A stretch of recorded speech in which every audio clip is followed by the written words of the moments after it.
Pause. Take a break. Reflect on life.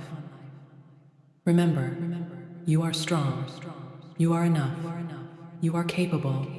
You are blessed. And you are loved. Your moment of greatness starts now.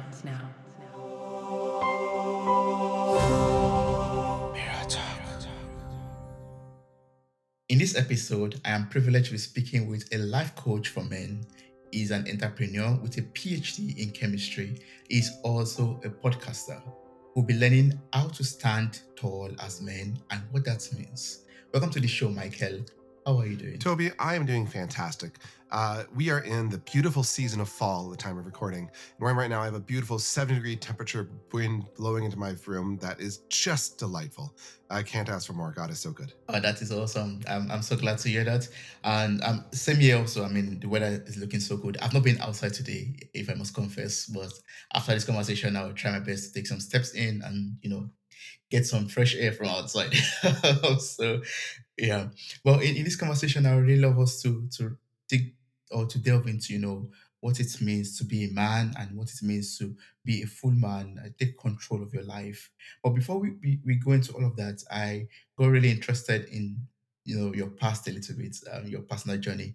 And I learned that, you know, you became an entrepreneur after almost 10 years in the big corporate world.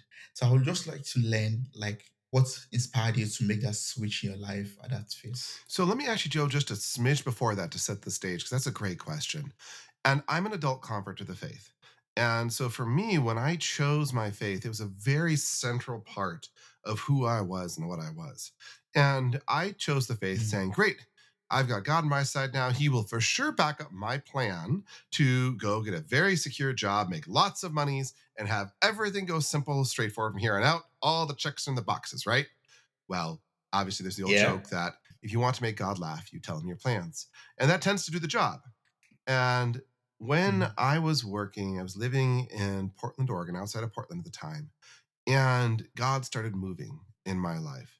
And I grew up in this very unstable childhood, and the stability part, some lowercase t trauma was really important to me.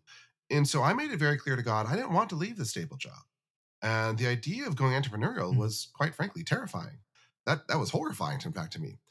And so I prayed about it, mm, and God's kept nudging me, and I kept saying, "No, no, no! I must not be hearing properly, because there's no way God would ask me to go back into something unstable, given my background." And time after time, Toby, He showed up in His goodness. And I remember the critical moment came. It was one day in prayer, and I was at church by myself, and I was just praying, I was pouring myself out before the Lord. I said, Lord, I keep hearing you want me to do this, and I don't want to. And so God said, get out a piece of paper and write this thing down. And so I wrote down, leave corporate, stay in corporate. I wrote down all the reasons for each one. And at the very end, I read through them, and mm, all the reasons to stay were trusting in the world, trusting in money. And all the reasons to go were trusting in God. And then I open up my Bible, and dear listener, I don't recommend doing this regularly, but every so often you open the Bible and be like, okay, let's see. I just aim for the Gospels. And I land to that spot that says, mm. consider the lilies of the field, consider the sparrows, you are worth me. It's like, Doc, gosh, fine. And so I pulled the trigger, and many entrepreneurial journeys later, here I am. Yeah, and you are successful at it. I mean, you have, I think now more than three businesses with your wife also, and I believe you made the right decision and you followed God's leading for your life. One thing about being entrepreneurial is success is a funny word. It's always ups and downs. You know, when you have like a stable job, Mm, you get a paycheck the same amount every month. With entrepreneurship, there are months we make nothing, and there are months we make more than nothing. And you just never know what's going to come. And so it is a constant deepening of the faith. But I do believe it's what God wanted. And so who am mm. I to argue with the Almighty?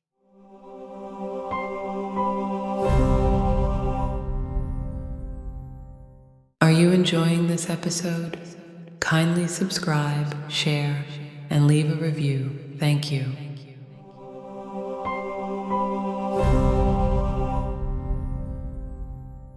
Thank you so much for sharing that. I really enjoy, asking people about, these kind of questions, knowing what motivated them to make some switches, because you get to really, really learn, the motivation behind it and the story behind it. And that helps me and helps other people, other listeners out there to also know what they should look out for when making decisions also. Absolutely. Yeah. And now you help men, to stand tall, and you do this by combining analytic science, psychology, and time-honored teaching of the faith. You teach the faith also. You use all of these combined together to help men get unstuck and to gain freedom that they need to do what they really want to do in their lives. My first question is like, how do you how do you do this? How does this work? How do you combine all of these different things? We'll start with some low hanging fruit here. Why don't we? So, the first thing to really answer Yeah. that question is I need to drive home something that should be obvious to most listeners is that men and women are very different. And I think that is something that we could say over and over again and still not grasp the profundity behind that statement. Now, so when I say the following things, I'm speaking in the context as they apply to men. And women are a little different. Let me give you a very practical example. There's something fundamental to the nature of man that if I say, Toby, I promise you I'll do this, and then I don't do it, something inside me is Mm, compromised. Now, I mean, obviously, mm, emergencies come up. If my kid right now breaks a leg and I got to take him to the hospital, well, okay, that be the will of God. But as a general course of rule, there's something about being a man that when I do not honor my word, I become weaker. And that is not the same manifestation for women. The rules are a little bit different for women in almost every aspect. And I think our society has lost fact of A, how different men and women are, and B, that we mm, live in a hyper feminized culture. And so the first thing I do with men is I attempt to reestablish what does it mean to be a man? Because we are human beings. And so many men right now define their identity in what they do. And they confuse that they're a human doing. Well, human doing doesn't exist. God didn't mm. make human doings. He made human beings. And the first most powerful step in this journey is who am I? What am I? Whose am I? Do I belong to the Lord or do I belong to the world? And what is this Mm. path I've been put here to do? Because if you don't have that foundation, the rest of it, good luck. So, what makes a man a man? I'm going to say there's an indelible nature of the human soul when God creates a man that is expressed in an XY chromosome, that is expressed Mm, in a masculine, uh, setting. Now, that said, men and women can both manifest either masculine or feminine energies and personalities. By all means, that is what makes a man. But there's this indelible mark in the soul. So let me use an example. When I get married, I believe there's a permanent changing the character of my soul that binds me to my wife. When a man becomes a priest, there's a change to the soul. When someone is baptized, or either male or female is baptized, there's something that changes in the nature of their soul that is fundamental. And there's something about my soul, mm, something about your soul, something about the soul of every man on this world that when God created that soul and joined it to that egg and sperm in our mother's wombs, that moment, something about us became man. And that shapes our entire life. And this is, where I'll argue a little with our current culture. And you can cut off plumbing here and there and want to pretend that somehow you've changed something. But that indelible mark is still there. If for no other obvious reason than the entire body is filled with cells that have X and Y chromosomes. And now that we've established that already, I mean, I would love also go back to the Christian faith because I'm really interested in this. And I asked the first question initially because you combine analytic science, psychology, and Christian faith together, and sometimes these things collide. So how do you combine all of these in your coaching services to help man without to help men without it um, colliding or without it contradicting each other. I remember a Simpsons episode once where the judge rules that religion and science must maintain 100-yard separations at all times, and that's somehow in accordance with, Mm, with the Declaration of, or sorry, with the Bill of Rights. And bluntly, that's silly. God's truth is the same truth that science discovers. Every time we see what appears to be contradiction in the faith and the science, it's either someone on the mm, side of faith who's assuming too much or someone on the side of science who's going too far beyond what the data really supports. And both errors are made regularly. But when we pull back, the way that God designed it, the truths fundamentally found in the Bible, are being rediscovered by modern psychologists every day. The truth of self sacrifice, the truth of giving, the truth of purpose, the truth of love, and the purpose of our life being to love others and to love God, and the psychological need to have a higher power in our lives. Scientists keep popping these up as if, haha, brand new discovery made. Look at this. We've solved the problem. We need a higher being in order feel fulfilled. I'm like, good job, guys. mm, I'm very glad of that discovery. Some good work there. I do believe the Bible covered that about 2,000 years ago, but hey, keep up the good work. And I'm not trying to be dismissive of modern scientific techniques at all, but I do want to dismiss this notion that somehow there's an inherent contradiction, because there really isn't. And when you read about the idea, I'll make this really practical for one example. A lot of modern coaching work, therapy work focuses on the power of our thoughts to create reality. And at first, this might seem to you, oh, that doesn't sound Christian at all. That sounds like magic. But I'm going to challenge you and say, wait a second here. Go back to Genesis 1. God speaks, and by God's word, all the world is formed, all the animals, all the stuff, it is good, etc., etc. And then he does something funny. He creates man in his own image and likeness. And think about that for a second. Mm. Now, I don't have the creative power of God. You don't have the creative power of God. That's okay. But we do have an image and likeness of that. And I know from science that when I have a thought, I have a novel thought in my brain. So I've got 10 trillion, whatever different neurons in there, and some whatever gigantic number of neural connections, right?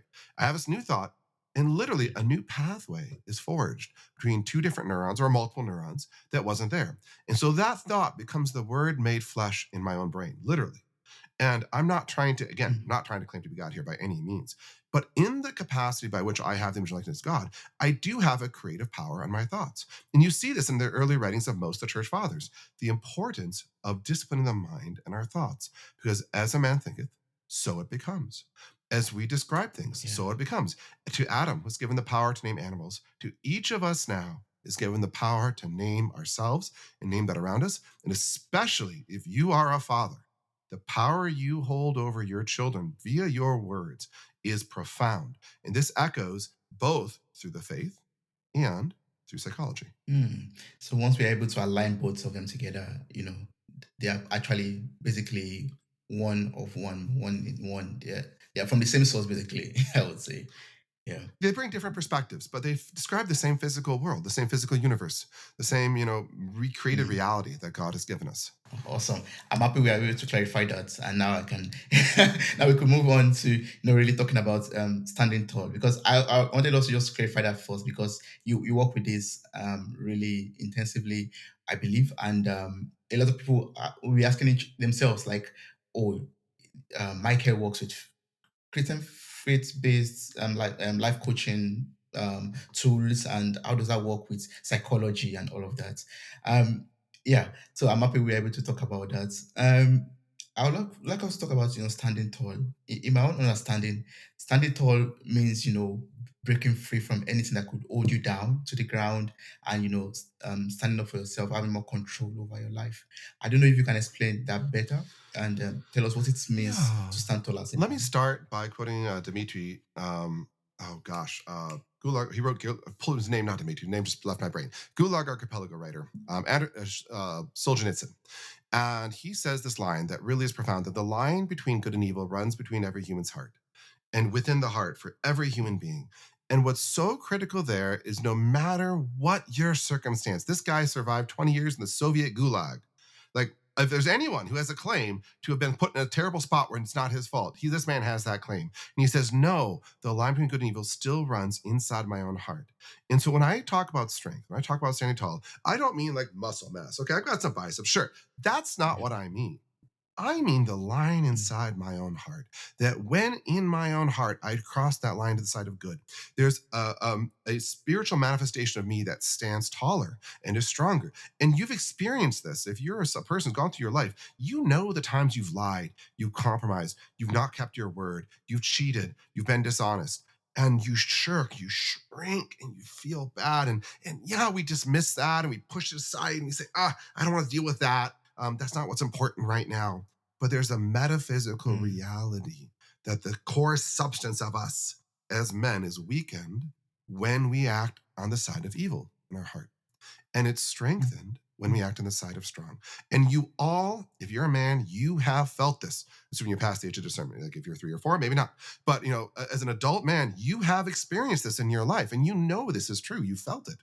And one of the things I do with men is I encourage them, sometimes a little bit, strongly, to say, let's look at those spots very closely that you haven't done what is right and stood on the side of good, when you've slipped ever so little, sometimes even through inaction or drifting, to the side of evil within your own heart. And how has that compromised you? And how has that played out in your life.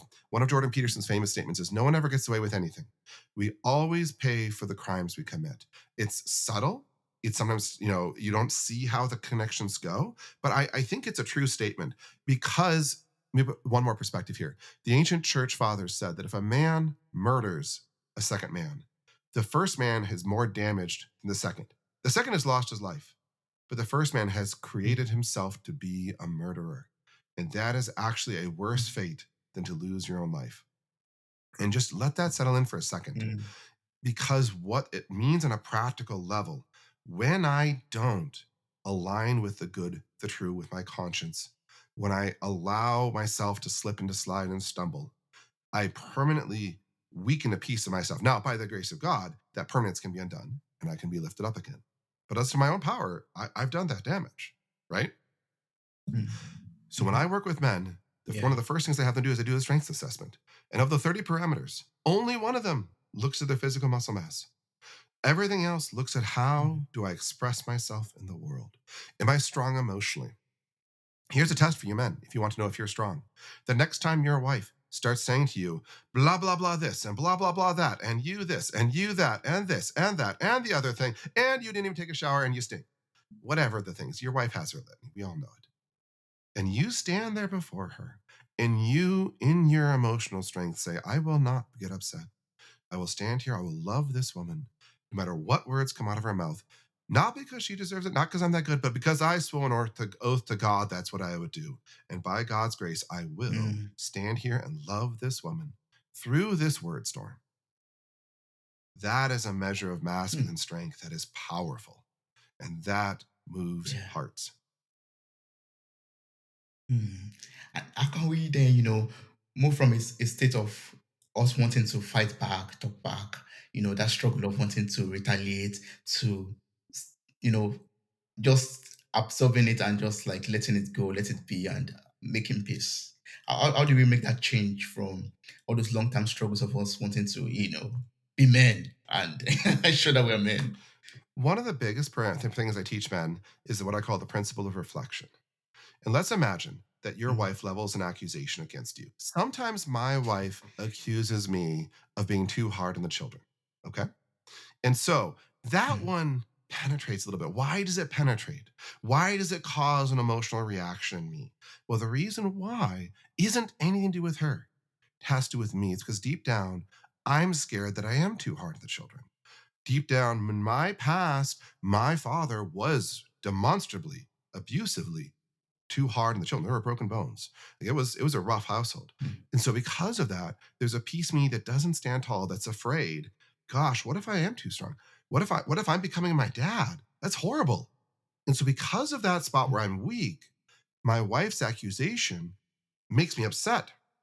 But it's not because of what she's saying. The reflection piece says it's actually a reflection of what's going on inside of me that's causing this reaction. If my wife popped up and said, Michael, you need to stop robbing all these banks, I'd be like, well, honestly, honey, I don't know what you're talking about. Like, I don't rob any banks, at least not officially. No, though, for those of you who are trying to follow me, the criminal investor, whatever. I'm joking.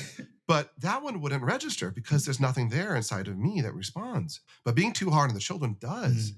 And when I recognize that my wife's accusation is affecting me, has nothing to do with her and everything to do with where I haven't resolved my own problems, now I have power to strengthen myself there and to stand tall. And this is not a Mm. one-on-one process. This is ongoing.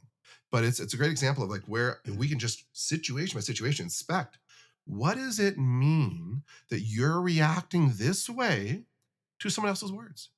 Because Toby, they're just words. Mm. I can put some random words out of a dictionary and they're just words. That's true. Wow. Okay. Looking at it from that perspective, then one is able to, always reflect first and then be able to respond in the right way. Yeah. And Oh, wow. no, And this go is, ahead. this is Go ahead. yeah, sorry. So the principle of No, reflection please go works the other ahead. way Yeah, this too. one. If my wife's having strong words at Mm. me and she's getting worked up, Mm. that actually has nothing to do with me. That has to do with her Mm. feelings and where she's at. And the sooner I realize that all the words my wife throws at me, no matter how many times my name's in there and how many horrible things are associated with my name, are just solely Mm. about what she is feeling and what she is experiencing in that moment, it gives me the Mm. possibility to let those words slide by because I know they're not actually about me. And to show up and be Mm. there, to give her a hug Yeah. and say, honey, I just hear that you're in such pain right now. And I'm just so sad that you're hurting. Tell me more. Tell me what's going on here. Why are you hurting right now? What are you sad about? And that is incredibly Mm. connective.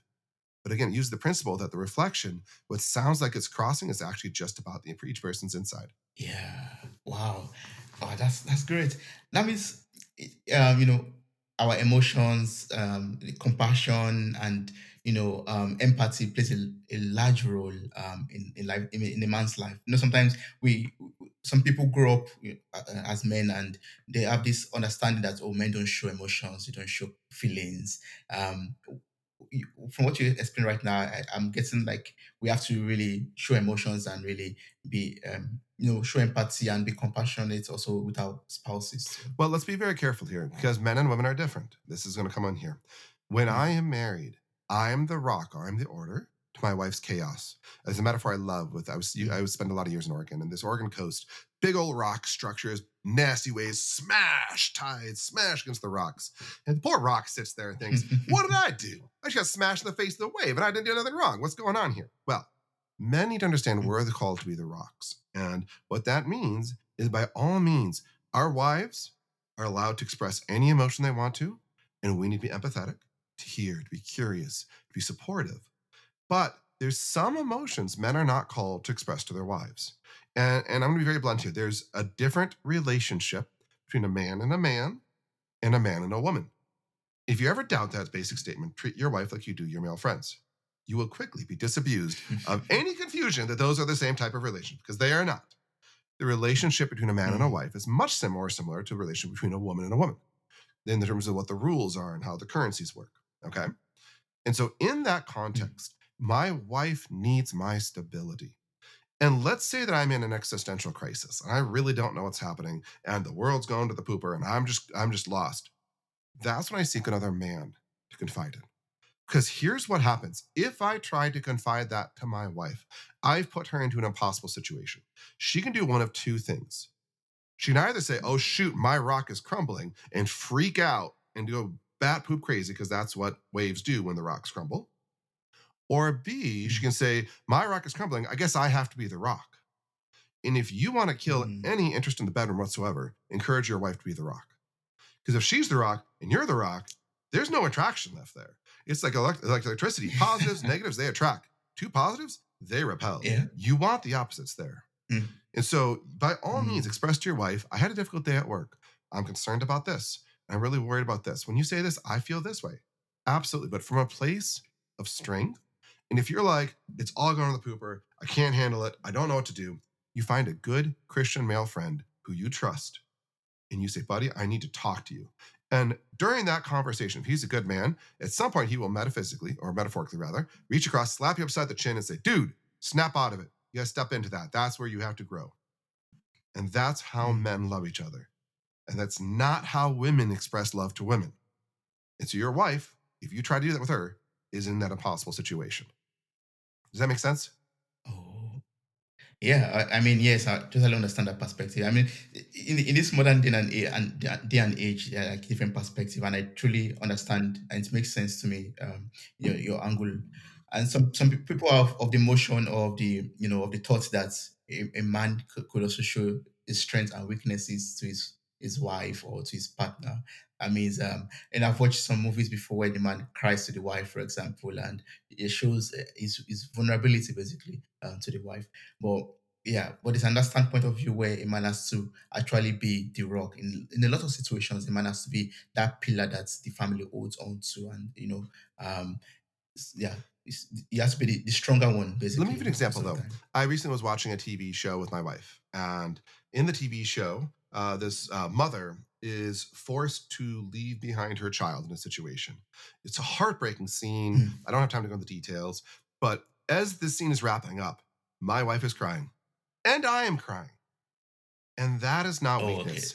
That is strength Mm. because it shows there's so much of me here that loves that I will cry for the Mm. sadness of this scene.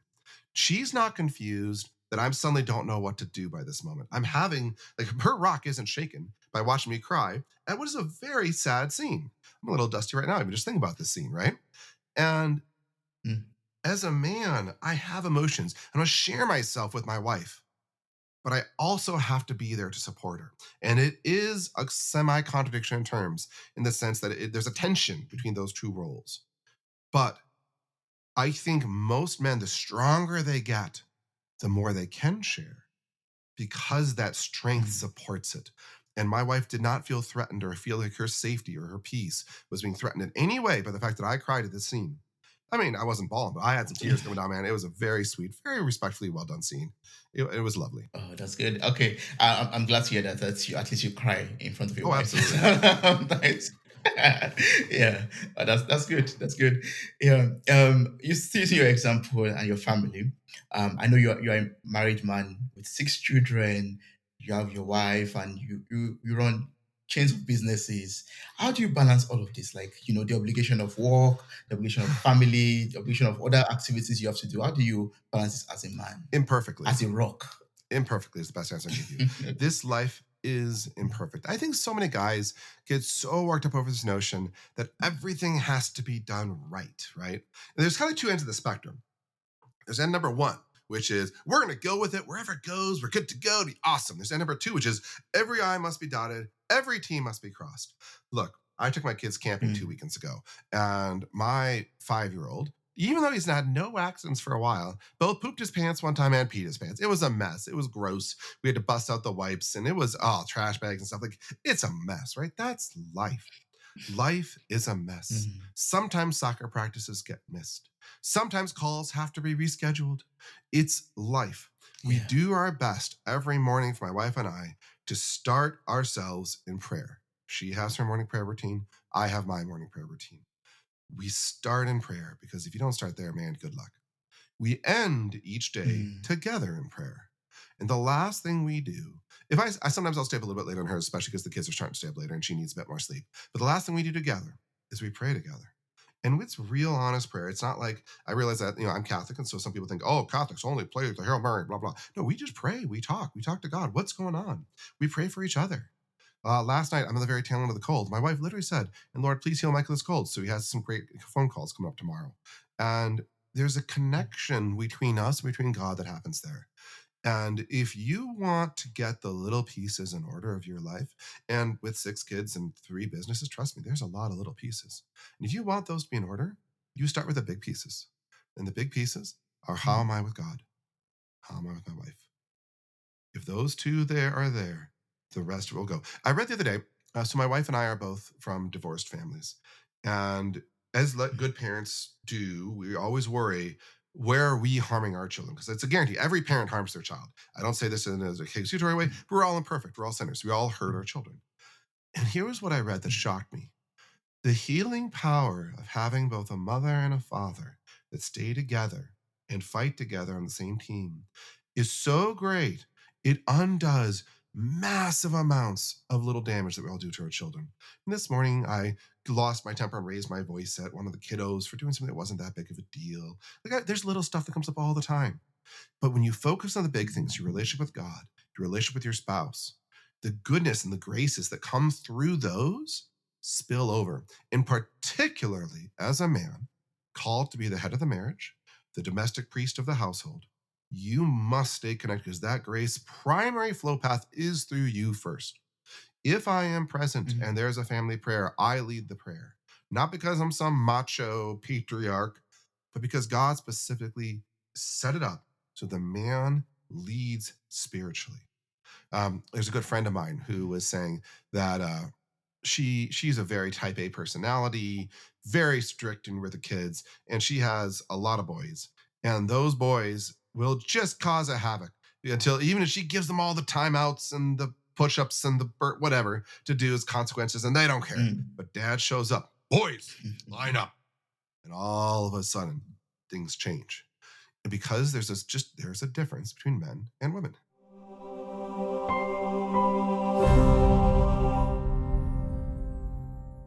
I like that. Like putting God first helps everything to fall into place. Like our work, our family, everything falls into place. And if the woman and the man staying together helps the children also to grow with less damages than they should normally grow up with. Yeah. Yeah, I like that. I like that so much. So before getting married, I am single, for example, and I would love to have more control over my life. I would love to, get unstuck basically before getting into any kind of relationship or marriage. So what can I do to, set myself free from every kind of addictions, for example, and also to have more control in my life? So, a couple things come to mind. Number one, this is the best time in your life to start to be curious about areas of your life where you aren't standing tall. I'm gonna speak bluntly here. Mm, We are in a epidemic, not of COVID, but of lust. Lust is gripping our society, and lust can manifest in many different ways. It could be pornography, could be many other things. And right now, the first area I would challenge the average man who's not married is you need to confront your struggle with lust, because getting married doesn't bypass that. A lot of men have this notion in their head, well, sure, I'm addicted to porn, I'm stuck with whatever. But once I get married, I'll have a wife. So that'll solve it all, right? No, not remotely. Check that idea of the door right now. mm, Because here's the deal, men. If you are unable to completely love your wife, if you use your wife sexually, that love is corrupted. And that will eventually dry up and cause way bigger problems. So, right now, get curious. Most young men have a few ideas about some of the sins they're a little too attracted to. You know what I mean? Could be alcohol, could be mm, eating, could be gambling, whatever it is, you've got your list. This is a good time to start. Be curious. If it's something relating to your child, consider a therapist. If it's something you like to work on, consider a coach. If nothing else, find an older man as a mentor. Go to your church, and I guarantee you there are some older men around the church that would love to talk to you about the problems. You want the key is you want to find one who also listens. Like you can't just talk; he also has to listen to you too. mm. But find Yeah. someone in your life, and the good man in your life is going to reach through, grab you by the shirt, and say, "Dude, stop doing that. You're worth more than that. God didn't make you for that fate. God made you for something amazing. And you're missing it when you indulge in whatever that line is." Step number one. Mm, Step number two, right now, start working on sacrificial love. I'm going to tell you what, Toby, it never gets easy. It is hard every day. This morning, I'll throw my wife under the bus ever so slightly. She left a shoe in front of the door, and I was sneaking out the door early because I go to the CrossFit gym at 5:15 in the morning. Okay, and so I get up, I'm walking out of the room, and I tripped on her shoe. mm. And oh, a piece of me rose up like, stinking what? Why would she leave that Oh. there? And immediately my brain goes, no, Mm, no, no. You have to love her. You too leave shoes somewhere sometimes. You too cause damage to people through your own carelessness. Love that woman. And it's such a silly little example. She is literally unaware of this story because I haven't talked to her about it yet. And I'm not going to because she doesn't need to know. yeah. But it's a struggle that Yeah. you need to learn now when you're single. How do I love even when it hurts? Now, there's a Mm, lot of stuff you don't mm, really get to test yourself until you're married. Like, I had thought I was yeah. so good with little kids until I was married. Then I learned that I had some selfishness there that I had to work through. And a lot of it comes up. Nothing Mhm. really prepares you for marriage like marriage. Like, you can read all the books, but Wow. until you're in the line of fire and you feel that tension, nothing fully prepares you. But clean up as much as you can and really deepen your connection with the Lord. Mm, And go to bed keeping in early. connection with the Last one, Lord. go to bed early. Oh, go to bed early. Oh, why? Why do you have to go to bed early? Because once you have kids, you're forever going to want to go to bed early because you're so dog Yeah. tired and you won't be able to. But at least start training your body to go to bed early now, Oh. and it will pay out later on. Okay, so start practicing right now. Awesome. I mean, I like it when you talked about, you learn on the job basically. Like once you get married, that you realize or you learn more things about yourself, or if some things come out and you're like, oh, that's totally new. I never knew that about myself. Yeah, that's good. Yeah. So I mean, I would really like to know more about your podcast. You help a lot of people, through your podcast, through the messages that you give out, for coaching men, basically. So I'd like to talk about your podcast and your coaching services and how you use all of this medium to help men to, to stand tall, to break free, to get unstuck. Absolutely. So let me start by maybe drawing a contrast. And while I have to be careful because I don't want to weave too wide of a web with this statement, but there's a significant number Mm, of people out there who've been very frustrated with going through conventional therapy. And part of the reason why is there's a school of thought within therapists, which is listen to the client is always right, just go where they want to go. And the truth is, Toby, Mm, I'm not going to speak a single word for that as far as it applies to women, but as it applies to men, that is not the right approach to help men. And when you engage with me, it is going to be intense, focused work. I'm going to call you on your BS. We all have BS. We tell ourselves. We all have stories. We tell ourselves. But I call you on those from the first mm, moment of our conversation. And whether you're listening to my podcast or whether you're doing work, coaching work with me, there's a similar vein that I don't pull the punches. When there's a situation come up, I'm like, dudes, this is what it is. This is the life. It's not some weak mm, namby bamby like, oh, do this thing and it's fine. No, biblically, here's why it's true. mm, Psychologically, mm, here's why it's true. Same truth, expressed differently. This is the reality. And you can listen to my podcast. There's some great episodes there about, I did a wonderful pair of episodes about identity and why identity is so important and how many of us men mm, drift in our identity, or even worse, have an identity founded in something of this world, and then wonder why every part of our life falls apart after that. If you don't have your identity right, it all goes poorly from there.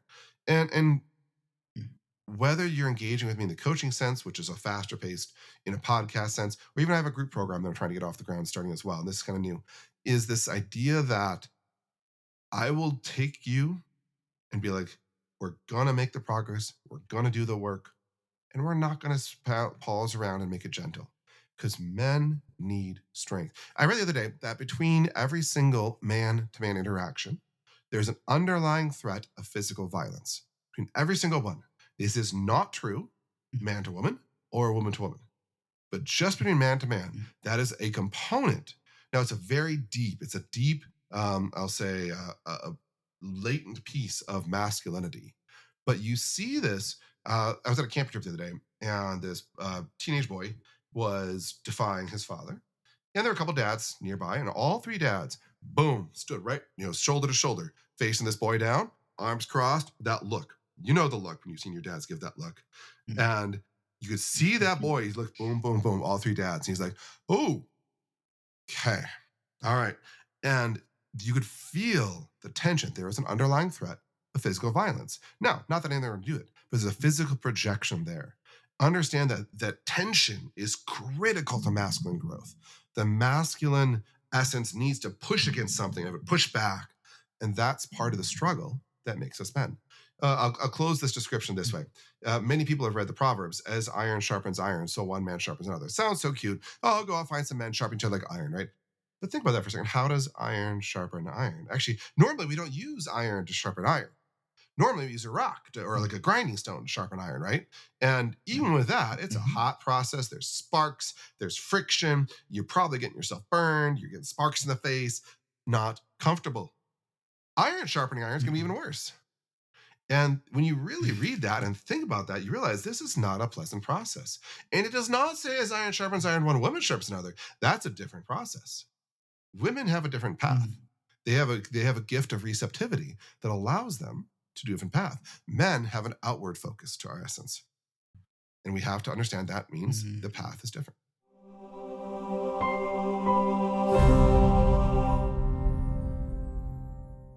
Wow, awesome. I'm going to place the links to your website in the show note of this episode for anyone who is interested. But what's the best way to connect and to work with you? So if you're interested in working with me, by all means, check out my podcast, Catholic Life Coach for Men. You can also go to my website, catholiclifecoachformen.com, and I will give anyone, any man, a free 1 hour session.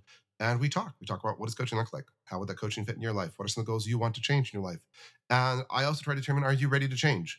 I have some guys that show up and they Mm, say, yeah, I want this different. And I'll be like, well, are you willing to face this? Oh, I don't know. We need to go there. I'm like, cool. You're just not ready yet.